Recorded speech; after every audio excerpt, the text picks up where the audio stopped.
Como todos los viernes, pues le presentamos 7 días este espacio informativo de Sin embargo al aire que le presenta a usted, por si no vio en el curso de la semana, materiales generados por el equipo de Sin embargo, y pues le damos la bienvenida el día de hoy, ya viernes,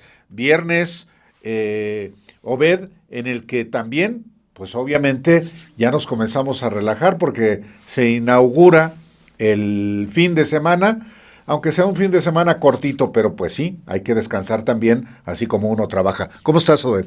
Bien, Álvaro, pues aquí ya listos para arrancar, como dices, una semana larga realmente que informativamente inicia desde el domingo con la detención y posterior muerte de Nemesio Oseguera Cervantes, el Mencho, y que avanza hacia mediados, el tema, digamos, se centra ya posteriormente en esta reforma electoral que ya teníamos rato esperando. Sí, efectivamente, es una semana intensa que comenzó en efecto el domingo con este operativo quirúrgico del ejército mexicano que tuvo, después de la muerte de El Mencho, una reacción virulenta por parte del cártel Jalisco Nueva Generación, que no solamente fue en Jalisco, se extendió a Guanajuato, a Michoacán, a Colima, a Nayarit, a las entidades que limítrofes con el estado de Jalisco,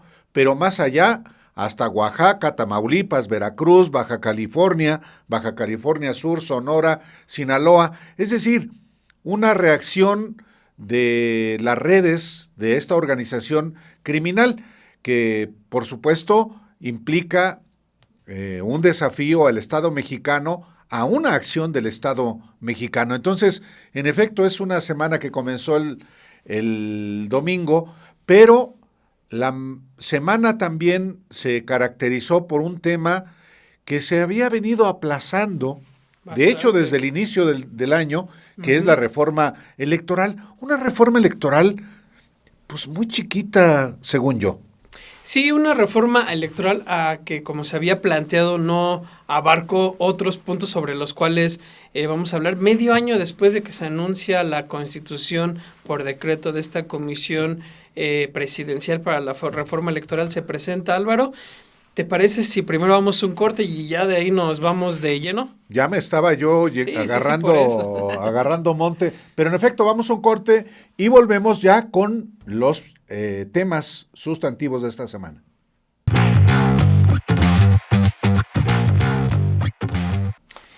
Decías, es una reforma que se queda corta. Coincido si partimos desde cómo se había perfilado desde el gobierno pasado de Andrés Manuel López Obrador todos los puntos que iba a tocar. Uno de ellos, la transformación del INE en el Instituto Nacional Electoral y de Consultas, que iba a implicar la elección de consejeros electorales, pero también de magistrados electorales por medio de votación directa, entre uno de los principales puntos.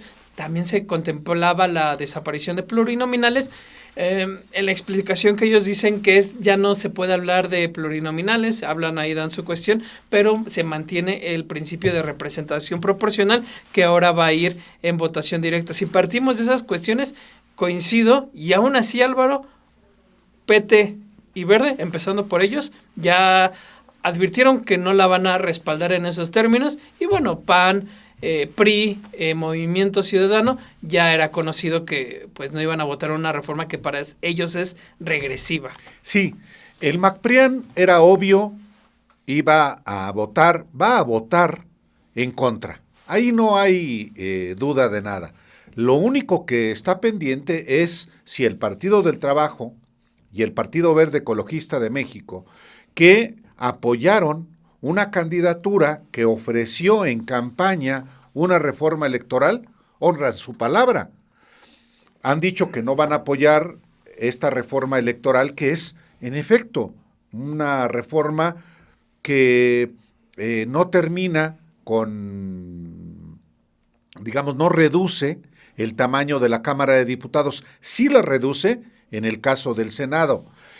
No toca en lo sustantivo al Instituto Nacional Electoral, salvo en los OPLES que volverían, de acuerdo con esta reforma, al control de los estados, y las juntas distritales ejecutivas del INE, que son permanentes, ahora serían temporales según esta propuesta. También desaparece el PREP para que desde el mismo domingo, día de la jornada electoral, comience el cómputo distrital y que normalmente, o como está ahora en la ley, comienza el miércoles siguiente de la jornada electoral. También la reforma propuesta por la presidenta de México toca un aspecto que a mí me parece que es muy importante. Reduce los tiempos del Estado en radio y televisión del 38% al 35%, al 35% del 48%. Exacto, sí. Entonces, ¿a quién beneficia eso? Pues a las televisoras. Y eso hay que verlo con mucha cautela, porque las televisoras, en realidad, en general, el sistema de radiodifusión privado de México dice es que nos quitan mucho tiempo, es la espotización de la política. Yo creo que en todo caso habrá que revisar el modelo de comunicación política para los procesos electorales. Esa es, digamos, la parte sustantiva de la reforma, además, evidentemente, de la reducción del 25% de las prerrogativas para los partidos políticos. Dicho lo anterior, tiene que haber una reforma de carácter constitucional para que esa reforma prospere. Y para que haya reforma constitucional, a Morena no le alcanza. No. Le faltan senadores del PT y senadores del Partido Verde, y si ellos no quieren, esta reforma está condenada al fracaso. Y les faltan porque cuando se fue a la votación en 2024 se hizo bajo el principio, bueno, bajo la idea de este plan C, el cual desde el propio Morena se invitó también a votar por PT y Partido Verde Ecologista para tener esa representación que ahora esos partidos son los que están regateando. Eso también es importante decirlo, porque el Partido Verde Ecologista de México tiene su mejor votación histórica, pero en gran parte se explica por ese llamado al voto que hicieron desde el propio Morena para tener esa mayoría que ahora ellos se niegan a darle. Con el PT es la misma prácticamente situación, Álvaro, a lo que expones de todo lo que ha integrado esta propuesta que conoceremos a detalle el próximo lunes cuando se presente a la Cámara. No recuerdo si mencionaron Cámara aún de origen, no. Pero el lunes se da a conocer esta iniciativa. Y agregaría el tema de los bots y la generación de campañas mediante inteligencia artificial. Exactamente. Eso también va a implicar un reto porque en teoría le van a dotar al INE de los mecanismos para poder determinar que se bajen campañas de bots como sabemos que se utilizaron en 2024 y desde antes y que de hecho aún persisten para hacer todo este tipo de ataques sucios. Esos son los temas y ustedes hablaron con Pablo Gómez, que es el presidente de esta Comisión Presidencial de la Reforma Electoral, y con Arturo Saldívar, que es el coordinador general de política de presidencia, quienes fueron dos personajes que estuvieron directamente involucrados en la elaboración de esta iniciativa, Álvaro. Efectivamente, hablamos Alejandro Páez Varela y su servidor en el programa Los Periodistas, con Pablo Gómez y con Arturo Saldívar, justamente sobre los alcances y también límites de esta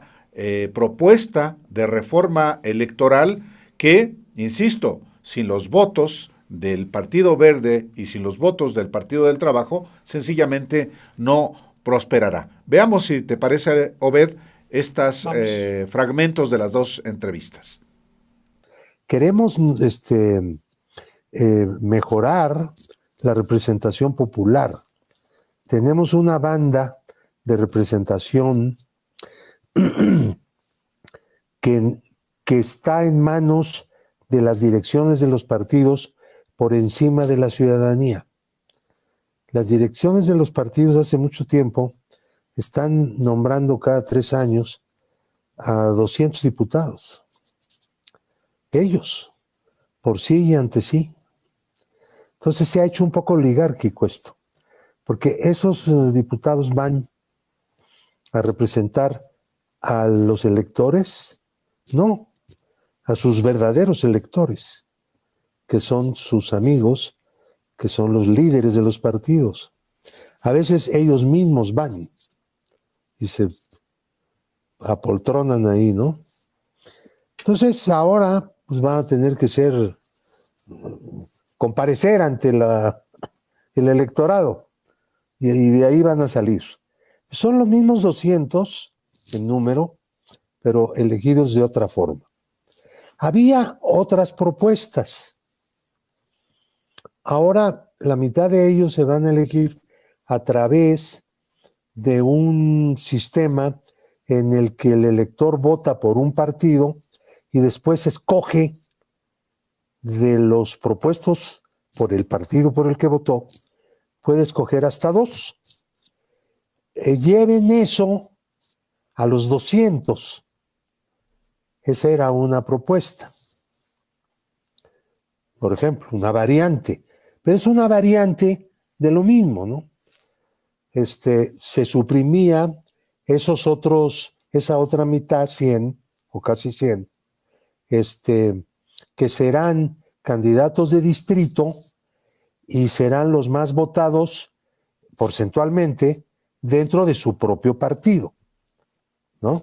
No son diputados de minoría, como en el Senado, senador de minoría, sino son de representación proporcional. Y se escoge a aquellos que tienen mayor fuerza política en el distrito en donde perdieron.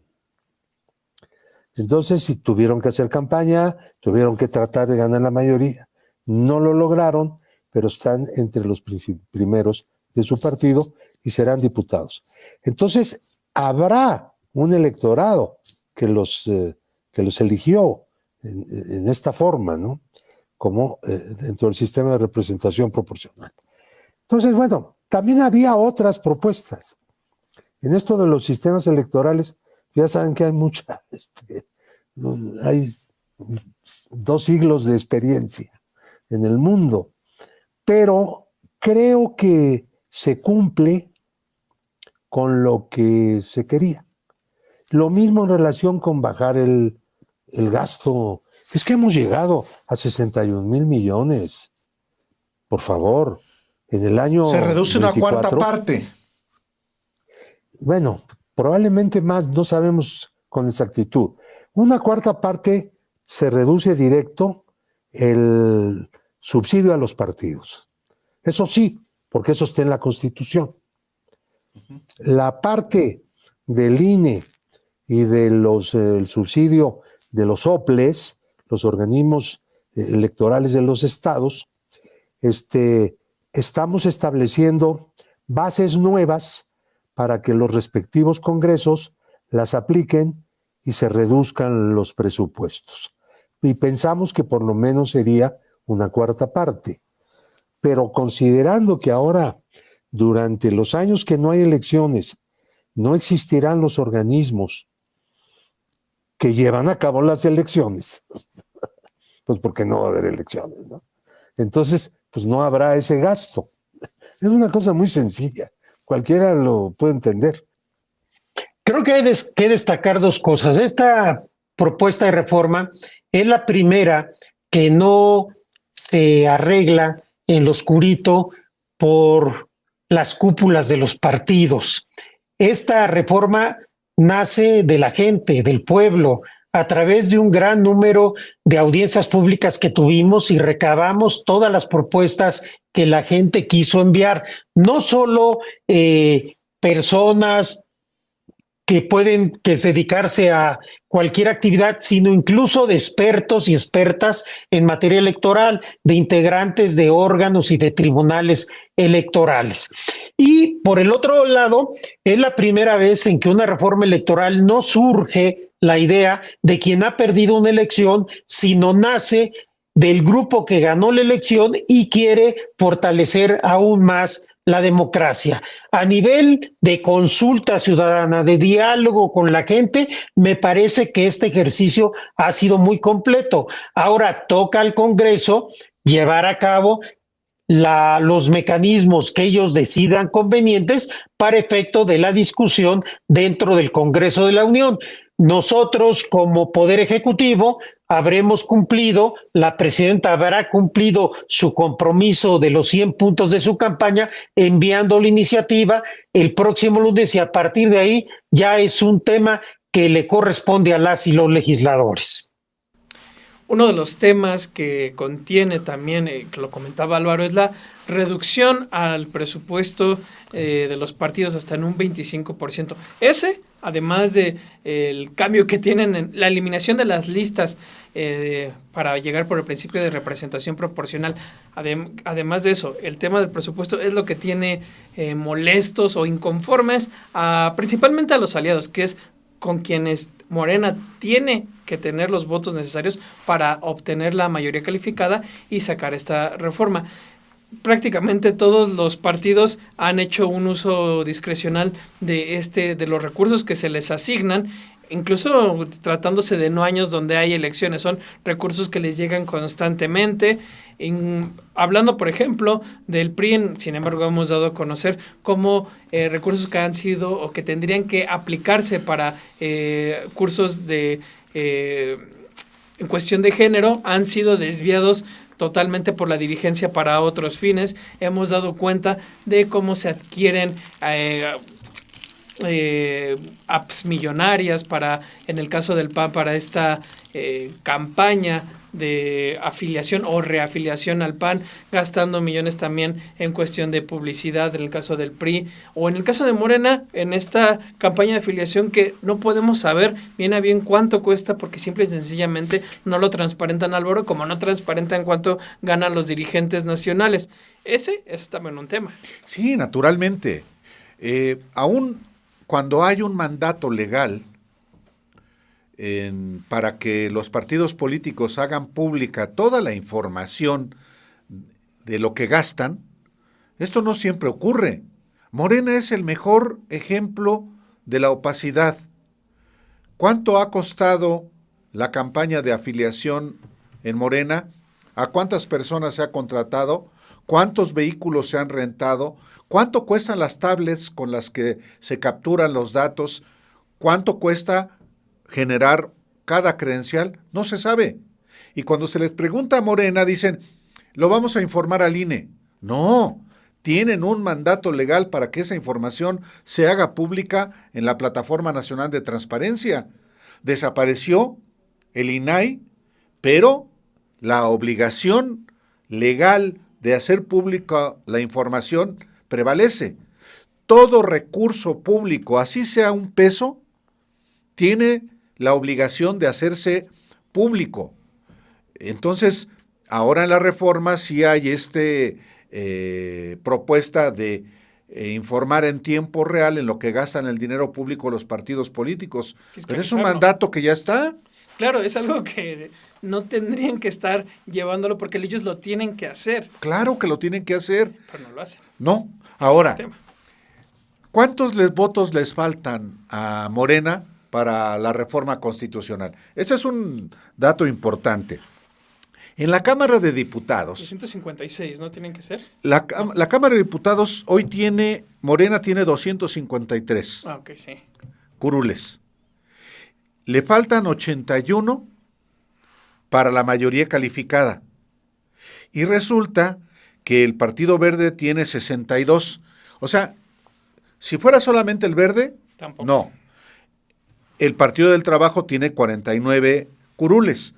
Es decir, Morena necesita a Chaleco, además de todos los del Partido Verde, a otros del Partido del Trabajo.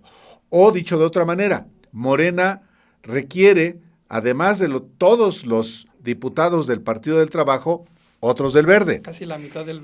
¿Y qué pasa en el Senado? Son 86, en el Senado son 86. ¿Cuántos le faltan para la mayoría calificada? Le faltan 19. Y el Partido Verde tiene 14 escaños y el Partido del Trabajo 6. Es decir, requiere de todos los del Partido Verde y del Partido del Trabajo. Si no hay, por ejemplo, ha dicho el senador del Partido Verde, Luis Melgar, que en realidad trabaja para Ricardo Salinas Pliego. Si él vota en contra y todos sus compañeros del Verde votan a favor junto con los del PT y los de Morena, sí se aprueba. Apenas. Pero estamos en una circunstancia complicada. También Jedko Polevsky es dirigente de Morena, que hoy es senadora del PT. También ya cuestionó y dice que cómo van a hacer campañas los que estén en listas de representación proporcional en los distritos, en todos los estados de los distritos. Y creo que tiene razón, Alejandro. Eso, Obed. También me puse a pensar. A ver, la presidenta ha explicado, y también lo ha explicado Pablo Gómez y Arturo Saldívar. Sí, la representación proporcional es que los candidatos de los partidos vayan a territorio. Exacto. Pero a ver, en la circunscripción número 1, que es la del norte de la República, que es Chihuahua, Sonora, Coahuila, Baja California Sur, es un territorio inmenso. ¿Van a andar los candidatos en todos estos territorios? Esa es una complejidad y es parte de la discusión. Pero en todo caso, Obed, qué bueno que se está discutiendo.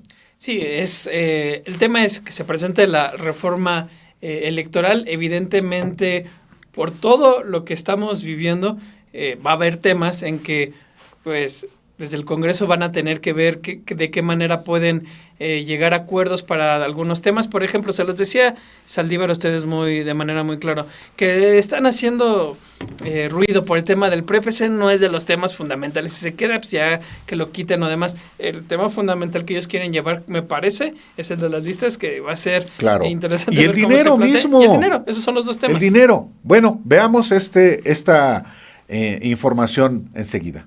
Sobre el dinero. Actualmente, los partidos políticos reciben casi el doble de recursos públicos que hace una década, y parte de ese dinero ha servido para enriquecer a dirigencias enquistadas, financiar cursos inexistentes, propaganda sin impacto y contratos inflados utilizados para desviar recursos. Por ello, de acuerdo con lo anunciado en la conferencia de prensa mañanera, la reforma electoral impulsada por la presidenta Claudia Sheinbaum propone darles menos dinero y mejorar la fiscalización. De 2012 a 2026, el financiamiento público a los partidos creció más del 80%, pues en 2012 recibieron más de 4,000 millones de pesos y en 2026 más de 7,700 millones. Pero además, en años electorales, el gasto explota. Por ejemplo, en 2018 se destinó a los partidos políticos casi 6,800 millones de pesos y en 2024 más de 10,400 millones.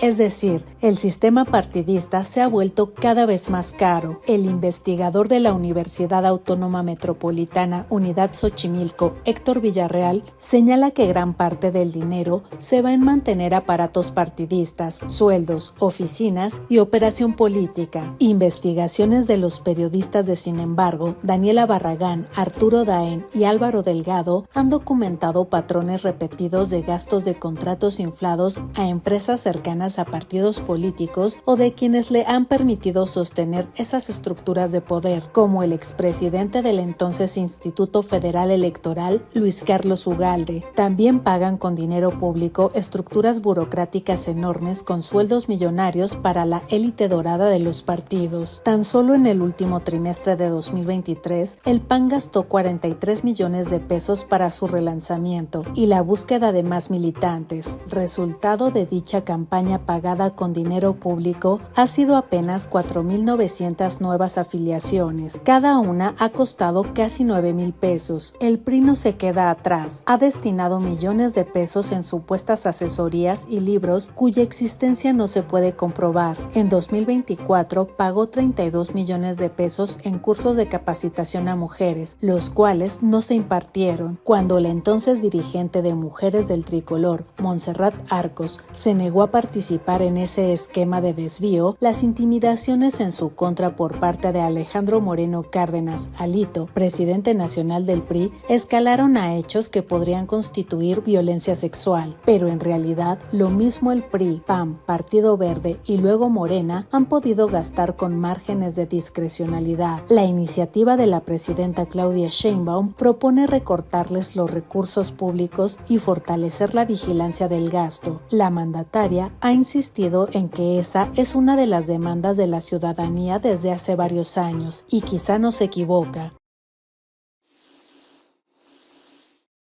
Sí, qué domingo, qué arranque de semana. Porque en efecto el operativo militar para capturar a Nemesio Rubén Oseguera Cervantes, que era su nombre completo de El Mencho, pues sí, comenzó tempranito y ya se ha desprendido muchas consecuencias, además, obviamente, de la estrategia de generar pánico de parte del cártel Jalisco Nueva Generación. Pero es un cártel que obviamente, Obed, rebasa la región occidental de la República Mexicana, Jalisco, Colima, Nayarit, Michoacán, Guanajuato, Querétaro mismo, Aguascalientes.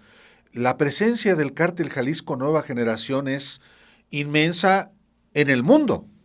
Están en todo el país prácticamente, están en 40 países, sus negocios van desde lo que sabemos que es evidentemente tráfico de cocaína, de fentanilo y de otras sustancias, de otras drogas sintéticas, pero también están involucrados en el tráfico de personas, en cuestiones en delitos de extorsión, pero también están involucrados en como lo vimos en las cabañas de Tepelpa. Están también involucrados ahí, pero también tienen negocios tequileros, pero también tienen restaurantes de sushi y tienen tiempos compartidos.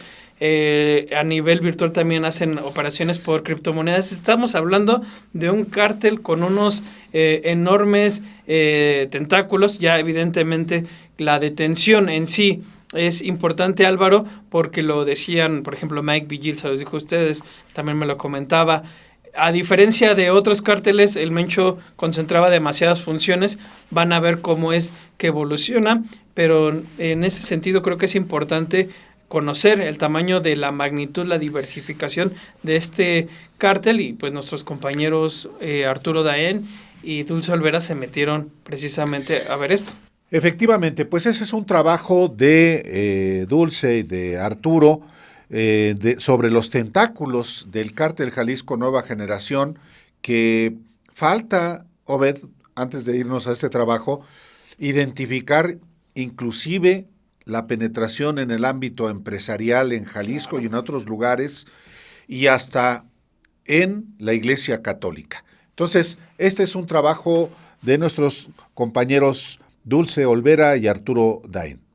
El cártel Jalisco Nueva Generación, que forjó Nemesio Rubén Oseguera Cervantes, El Mencho, es el grupo criminal con mayor presencia en el país y el más violento, dedicado no solo al narcotráfico, sino también a la extorsión, el tráfico de combustible, el secuestro de migrantes y lavado de dinero, entre otras actividades. Estados Unidos ofrecía una recompensa de hasta $15 millones por información que llevara al arresto del Mencho, aunque finalmente fue abatido detenido este 22 de febrero de 2026 por fuerzas de seguridad mexicanas. Un informe reciente de la DEA ubicó al cártel de Jalisco como un proveedor clave de fentanilo ilícito en Estados Unidos y como un grupo criminal con alta presencia en 22 estados y con presencia en las 10 entidades restantes de México, pero que extendió sus operaciones y contactos a más de 40 países, teniendo al grupo de los Queenies como su brazo financiero para el lavado de dinero. La DEA identifica al cártel Jalisco Nueva Generación como una de las organizaciones criminales transnacionales más poderosas, influyentes y despiadadas de México. Utiliza incluso drones para lanzar explosivos en contra de fuerzas de seguridad. En 2015 usaron un lanzacohetes para derribar un helicóptero del ejército mexicano, matando a 6 soldados. También se atribuyó al cártel Jalisco el asesinato del exgobernador Aristóteles Sandoval Díaz en diciembre de 2020, y el mismo año fue el atentado contra el entonces secretario de Seguridad de la Ciudad de México, Omar García Harfuch.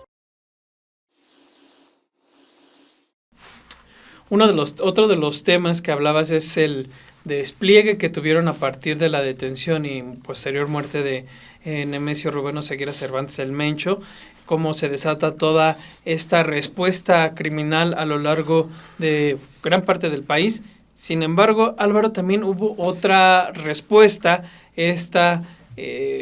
por parte de lo que decían, se llamaba sicarios virtuales, a partir de desinformación, de generación de contenido mediante inteligencia artificial sobre incendios, sobre un caos que si bien estaba presente, ellos lo estaban exacerbando. Decían que se habían metido al aeropuerto, pasaban imágenes de un avión incendiado. Exacto. Eso, por una parte, de periodistas o comunicadores, tuiteros, como se les quiera llamar, que actuaron de manera muy irresponsable. Pero también hay otras partes que ya posteriormente salen que involucraban directamente al cártel, por ejemplo. Sí, naturalmente. La reacción del grupo criminal afectado por la muerte de su líder, el Mencho, obviamente generó una reacción como en otros momentos, como ocurrió en 2012, en agosto, cuando fue detenido el Mencho en el área metropolitana de Guadalajara y fue liberado por órdenes de Felipe Calderón y del entonces gobernador de Jalisco, Emilio González Márquez. Lo liberaron porque hubo un narcobloqueos en toda el área metropolitana de Guadalajara y en otros lugares de Jalisco, y ahora actuaron los miembros de este cártel de manera análoga, de una manera mucho más extendida. Pero al mismo tiempo actuaron los sicarios informativos, muchos desde el anonimato y otros perfectamente identificados. Y todavía se enojan porque se les llama la atención por difundir información falsa. Que ellos siguen insistiendo en que no lo hicieron, cuando evidentemente crearon un pánico al estar diciendo que había sicarios dentro del aeropuerto, cuando nunca fue así. Nunca fue así.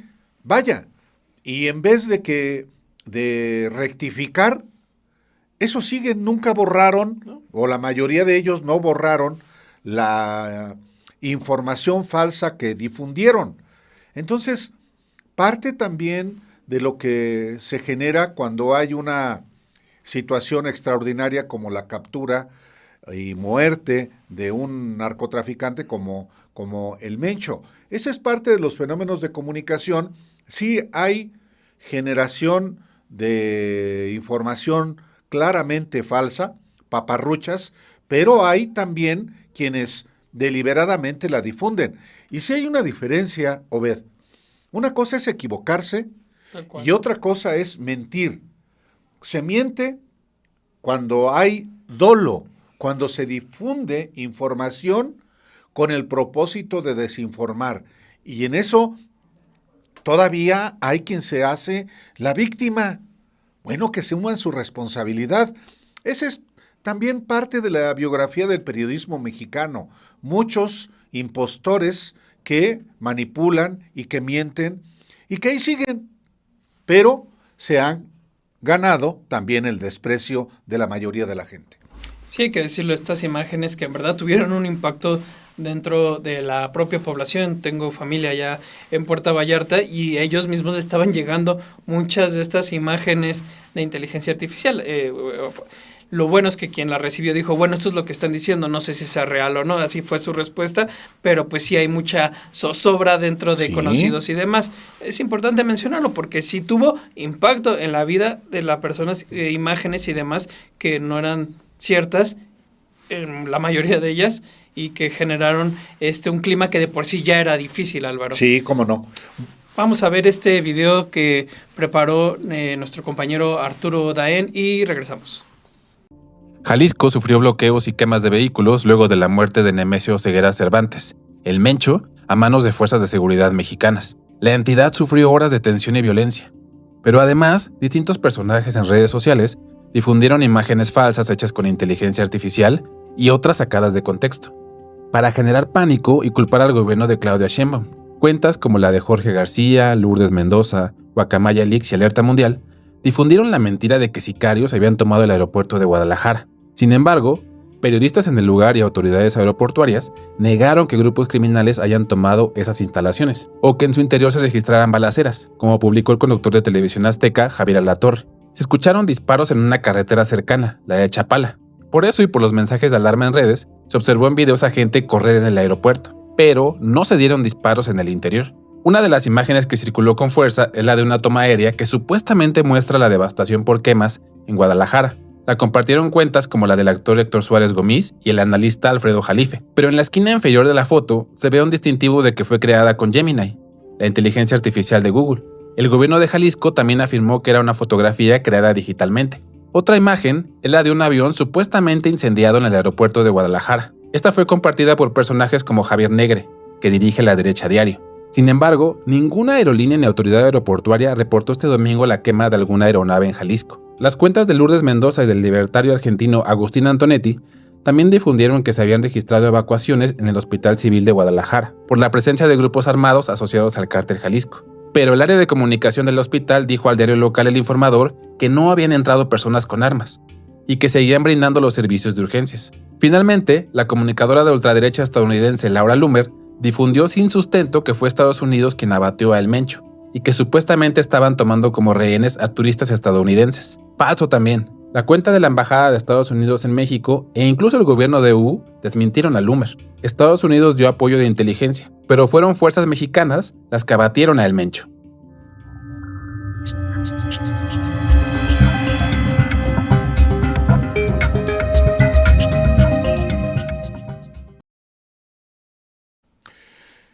El Mencho era un capo muy peculiar, un hombre nacido en la miseria, en Michoacán, en Aguililla, un hombre que tuvo que emigrar a Estados Unidos, donde también tenía actividad criminal, y luego en México, pues sí, formó parte de una organización en su estado natal que fue creciendo y luego se incorporó en Jalisco a otra estructura y que aprovechó y capitalizó la muerte de uno de los jefes, Ignacio Coronel, que tenía el control en Jalisco, y forma parte de los Matacetas hasta que funda el cártel Jalisco Nueva Generación. Un cártel que tenía muchas actividades, pero que él concentraba, Obed, todo el poder. Sí, era un personaje que estaba involucrado directamente en cada una de las operaciones de las operaciones criminales del cártel Jalisco Nueva Generación. Incluso hay videos, más bien audios, en las que se le ve a él directamente llamándole la atención a autoridades municipales, tal cual, como siendo el jefe, regañando a alguien porque no habían atendido una instrucción que había dado. Desde eso lo tenemos hasta la manera también en la que operaba el cártel Jalisco Nueva Generación. Tú recordabas el episodio de 2012, agregaría también el otro episodio de 2015 en el conocido helicópterazo, cuando también estaban a punto de detenerlo y el convoy que le andaba dando protección actuó con un RPG derribando un helicóptero de las fuerzas armadas. Primero de mayo de mexicanas. 2015. Así son episodios que también te van dando la manera violenta en la que actuaba, también del papel que tenía dentro de la organización, la protección. Y lo que dicen, nuestra compañera Romina Gándara, Álvaro, prepara este reportaje en el que da cuenta precisamente de distintos elementos que llevan a preguntarse qué sucede cuando una persona que concentra tanto poder dentro de una organización muere en un combate con las Fuerzas Armadas. ¿Quién va a tener entonces ahora va a asumir esa cuestión? Existen distintas interpretaciones de lo que puede suceder. Evidentemente eso lo tendremos que ver con el paso de los días. Lo cierto es que ya se están empezando a barajar algunos nombres, particularmente cuando el Menchito, su hijo Rubén Oseguera González, quien por mucho tiempo fue visto como el número 2, está enfrentando una cadena perpetua en Estados Unidos. Sus 2 hijas están libres están libres, no sé hasta qué manera pueden estar operando. El esposo de una de ellas sí es visto como uno de los posibles sucesores, al igual que otros lugartenientes, como les llaman. Sí, en efecto. Pues este es un trabajo de nuestra compañera Romina Gándara, justamente sobre este capo.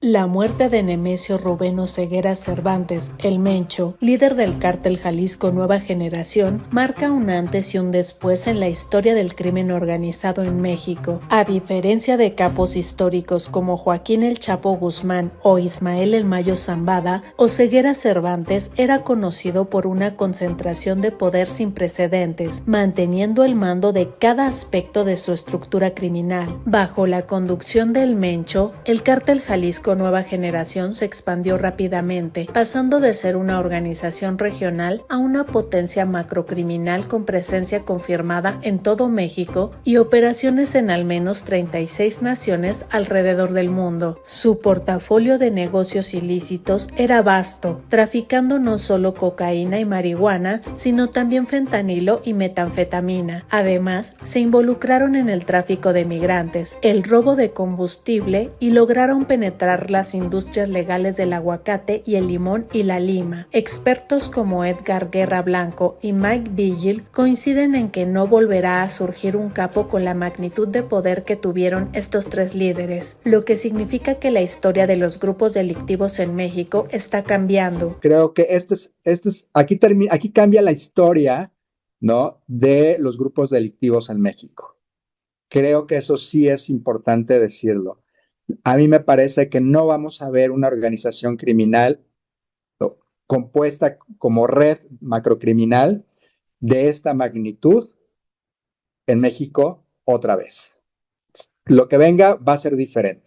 Oseguera Cervantes tuvo orígenes humildes, creciendo en la pobreza y trabajando desde niño en el cultivo del aguacate, en un entorno ligado a la familia Valencia del Cártel del Milenio. Tras ser deportado de Estados Unidos, se unió al Cártel del Milenio como operador armado y posteriormente al Cártel de Sinaloa bajo Ignacio Nacho Coronel. Cuando el grupo se fracturó en 2010, la facción liderada por Oseguera Cervantes evolucionó hasta consolidarse como el Cártel Jalisco Nueva Generación, registrando un crecimiento exponencial durante la década de 2010 hasta disputar directamente el control territorial con el Cártel de Sinaloa. El Cártel Jalisco Nueva Generación se hizo conocido por su extrema violencia y su poder de fuego, marcando antecedentes en la manera de operar de los cárteles. 2 episodios que ejemplifican su brutalidad son el derribo de un helicóptero del ejército en mayo de 2015 con cohetes, donde murieron 9 militares y policías, y el atentado de 2020 contra Omar García Harfuch, entonces jefe de la policía de la Ciudad de México, ocurrido en Paseo de la Reforma. Contrario a esta espectacularidad, la figura de El Mencho se movió en el hermetismo, con versiones no corroboradas de su estado de salud, que se sabía padecía una enfermedad renal. La captura y abatimiento de Nemesio Oseguera, que no fue un hecho fortuito, sino resultado de un trabajo de inteligencia inteligencia provocó una inmediata escalada de violencia, con narcobloqueos, quema de negocios y carreteras cerradas en al menos 5 estados: Jalisco, Michoacán, Colima, Tamaulipas, Guanajuato y Aguascalientes. Mike Vigil, exagente de la DEA,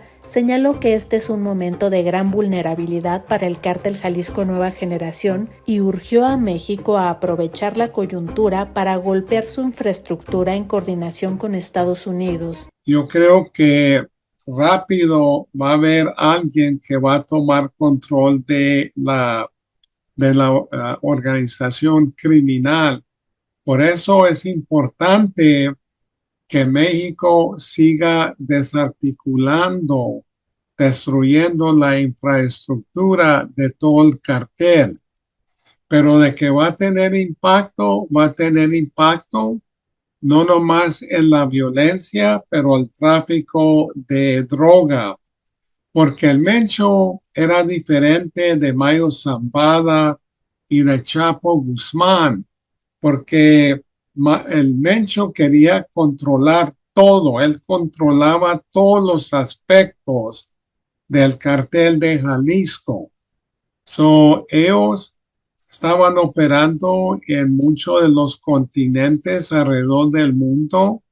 Estaban traficando no nomás cocaína, pero fentanilo, metanfetamina, heroína, marihuana, y también habían penetrado la industria de aguacate, de limón, de lima. Estaban metidos en el tráfico de migrantes. Estaban metidos en el robo de petróleo de líneas de Pemex, el huachicol. Lo que ellos eran un grupo superpoderosos que operaban así como paramilitares. Y yo creo que ya por mucho tiempo ha sido el grupo más violento que existe en México. Ante el vacío de poder, es inminente la reconfiguración interna del grupo, lo que podría desatar enfrentamientos y episodios de violencia. La lucha por el liderazgo se centrará en mantener territorios estratégicos como Jalisco, Colima y Michoacán, vitales por los puertos de Manzanillo y Lázaro Cárdenas, puntos claves para el ingreso de precursores de fentanilo.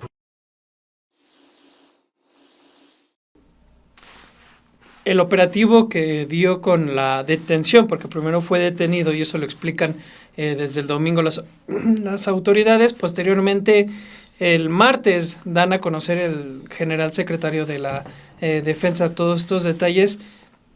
Es detenido, que es herido, lo quieren trasladar a la Ciudad de México y en el traslado pierde la vida Nemesio Ceguera Cervantes. Antes de eso habían identificado, Álvaro, que se estaba reuniendo en unas cabañas en Tapalpas con una de sus parejas. De hecho, el seguimiento a su pareja y a una persona que la había llevado a ese lugar es lo que termina a las autoridades indicándoles en qué lugar se estaba el Mencho. Se retira su pareja y posteriormente es que determinan actuar y ir contra Nemesio Ceguera Cervantes. Es importante estas cabañas, no solo por ser la última guarida, el último lugar donde estuvo, sino porque desde 2015 el gobierno de Estados Unidos tenía identificado las operaciones en estas cabañas como una de las empresas que utilizaba el cártel Jalisco Nueva Generación para su lavado de activos, junto con otros negocios que hemos mencionado, como empresas de tequila, un restaurante de sushi. También en todo ese tiempo fueron cambiando de nombre y se trata de un enorme complejo de cabañas donde hay un hotel que se deslindó de lo ocurrido, pero también es bastante amplio. Tú decías, es como Valle de Bravo prácticamente, y es ahí donde lo detienen, curiosamente con medicamento para tratarse el padecimiento renal que tenía, y curiosamente con muchas imágenes religiosas, libros de oraciones y todo eso, Álvaro. Sí, la guarida de El Mencho, una de las muchas guaridas que tenía en el estado de Jalisco fundamentalmente, pues son estas cabañas que no solamente son el desarrollo residencial, el hotel que tiene campo de golf en Tapalpa, un municipio donde los fines de semana mucha gente del área metropolitana de Guadalajara va a pasarla bien, como va a Jijic, como va a Chapala. Es como para los capitalinos ir, por ejemplo, a Valle de Bravo.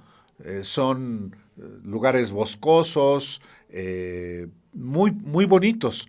En Tapalpa, que es un municipio que está pues a 1 hora del área metropolitana de Guadalajara, ahí tenía su refugio, pero son en cabañas, lugares donde efectivamente desde hace más de 10 años se había identificado que ahí pasaba tiempo el Mencho. Y claro, no es nuevo que se supiera. Desde hace muchos años, dicen, pues sí, el Mencho se mueve en Tapalpa, en Mascota, en otros municipios de esa región del estado de Jalisco, en Autlán mismo, en la costa. Sí, lo extraordinario es que hasta ahora se le ubicó. Y estas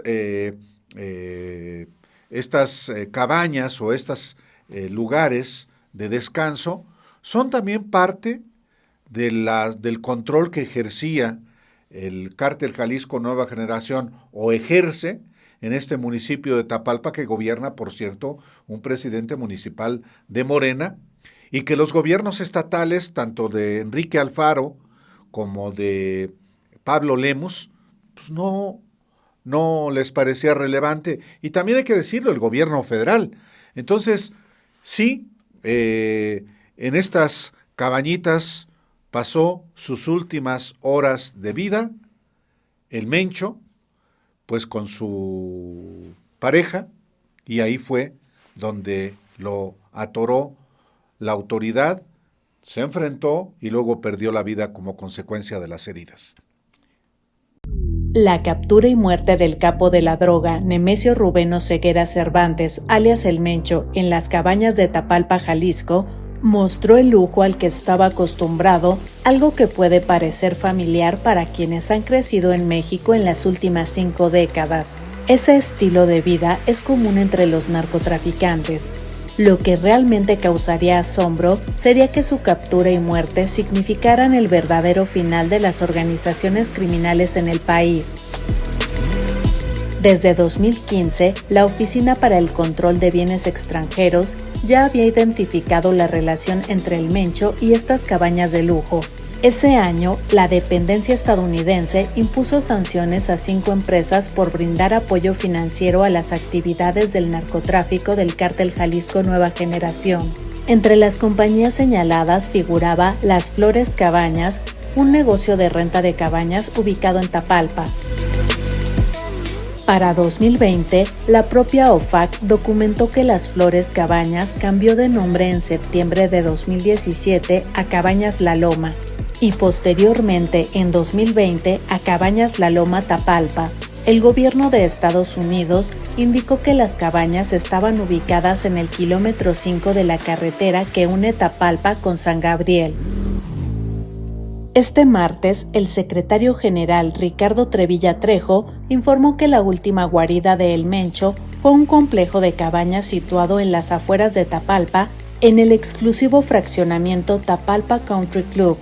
Ahí, el 20 de febrero, se reunió con su pareja, quien resultó clave para su detención. Un día después, cuando ella se retiró, el ejército obtuvo información de que él permanecía en el lugar.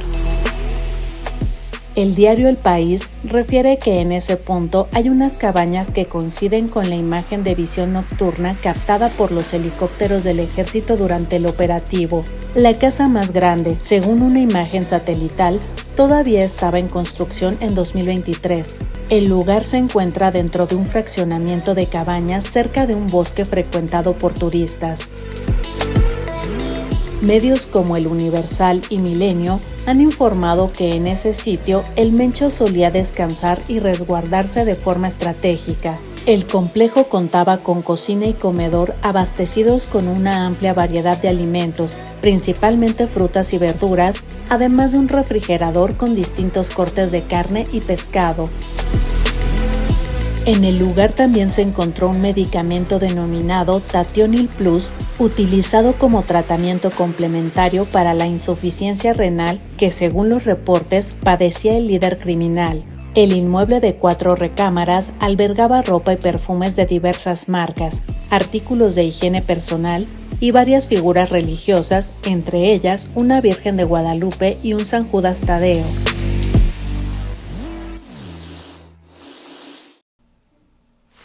En los últimos 5 años, desde 2020 a 2025, lo que para muchas personas implicó un periodo difícil, particularmente por la pandemia, en la que muchos enfermaron, perdieron la vida, otros perdieron sus empleos, sus negocios, hubo distintas circunstancias, tanto en lo personal, en lo familiar, en el aspecto de salud y también en el económico. Bueno, mientras la mayoría de los mexicanos enfrentaba de estas distintas situaciones, ese 1%, como se le conoce, los millonarios, los magnates, los multimillonarios mexicanos, crecieron su fortuna.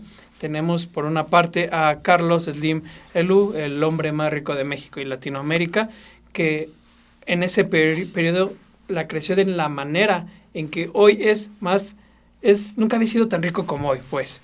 Y el otro empresario, que es el segundo hombre más rico de México, Germán Larrea, dueño de Grupo México, vinculado a las principales tragedias ambientales, daños ambientales por las operaciones de sus mineras, creció 2.6 veces su fortuna. Nadie que creció tanto su riqueza como fue Germán Larrea, y esos son datos que expone Oxfam México en un informe, Álvaro.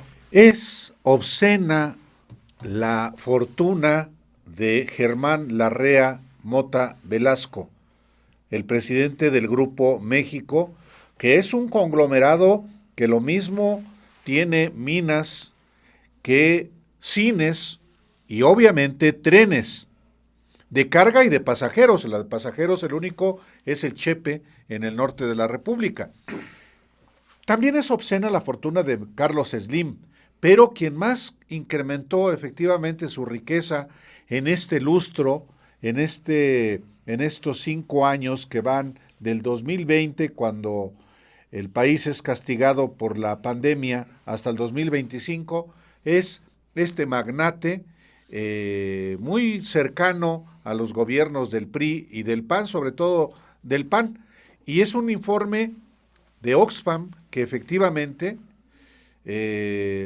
pues confirma cómo, aún en etapas de sufrimiento para la población, los grandes ricos multimillonarios incrementan su fortuna. Obed. Vamos a ver este último video y pues regresamos a despedirnos. Carlos Slim Helú mantiene su posición como la persona más rica de América Latina y el Caribe y la número 19 a nivel mundial, con una fortuna que llegó a representar la mitad de la riqueza de todos los millonarios en México. México es el segundo país de la región con más magnates, solo superado por Brasil, según el informe de Oxfam presentado en el Foro Económico Mundial de Davos. El reporte de Oxfam destacó la velocidad con la que Slim acumula capital. En los últimos 5 años, el empresario mexicano ha ganado en un solo segundo la cantidad que a una persona promedio en México le tomaría obtener en una semana de trabajo. Pese a esto, su fortuna estimada cerró en 2025 en 101.6 mil millones de dólares, lo que representa una disminución respecto a los 102 mil millones de 2024, siendo el primer descenso registrado desde 2020. América Latina y el Caribe ostentan hoy el récord de 109 mil millonarios, 14 más que a finales de 2024, cuya riqueza conjunta asciende a casi 622 millones de dólares, una cifra cercana al Producto Interno Bruto combinado de Chile y Perú. Esta riqueza ha experimentado un aumento del 443% desde el año 2000 y un crecimiento del 39% tan solo en el último año, superando 16 veces la tasa de crecimiento de la economía global. La directora regional de Oxfam, Gloria Gloria García Parra, advirtió sobre un desequilibrio extremo. Mientras la riqueza de los milmillonarios crece en promedio más de $491,000 diarios, un trabajador con salario mínimo necesitaría 102 años para alcanzar esa misma fortuna. Este fenómeno genera élites con capacidad para comprar influencia política, condicionar decisiones públicas y limitar recursos que podrían destinarse al beneficio social. Además, el 65% del patrimonio de los ultrarricos de la región se concentra en sectores estratégicos poco regulados, como finanzas, telecomunicaciones, medios y energía, donde la cercanía al poder es fundamental. Un factor agravante es la herencia de la riqueza, ya que el 53.8% de los superricos de la región heredaron su fortuna total o parcialmente, una cifra muy superior al 37.3% a nivel mundial. La concentración del poder económico y político se ve reforzada por un vacío fiscal. Solo 5 países latinoamericanos aplican impuestos al patrimonio neto y apenas 9 gravan herencias o donaciones, lo que debilita la capacidad redistributiva del Estado y perpetúa la desigualdad heredada. Ante esta situación, Oxfam instó a los gobiernos a implementar planes nacionales urgentes para reducir la desigualdad, establecer metas claras de seguimiento y gravar la riqueza y las herencias del 1% más rico. Además, la organización pidió regular la influencia política y mediática de las élites. El informe concluye que el poder de los milmillonarios pone en riesgo las libertades políticas y los derechos de las personas, cuestionando si la región se dirige hacia una oligarquía, pues considera inaceptable que el poder económico decida el futuro de la población. Pues ahí tiene usted lo que ha sido esta semana en trabajos informativos del equipo de Sin embargo. Y sí, qué semanita, Obed. Semana larga, si bien estuvo muy focalizada en estos dos temas, había distintos aspectos que tratamos de llevarle a usted para que pueda conocer más, particularmente de la reforma electoral, distintas cuestiones sobre el contenido, saber qué es lo que no tiene, qué es lo que sí tiene, y en el tema de Nemesio Ceguera Cervantes, pues una serie de trabajos, evidentemente hay más, los puede consultar siempre en nuestra página de sinembargo.mx. Y pues Álvaro, hoy se materializa el viernes. El pronóstico, claro, hoy sí, heladas, nos las hemos ganado. Muchas gracias y hasta dentro de 8 días.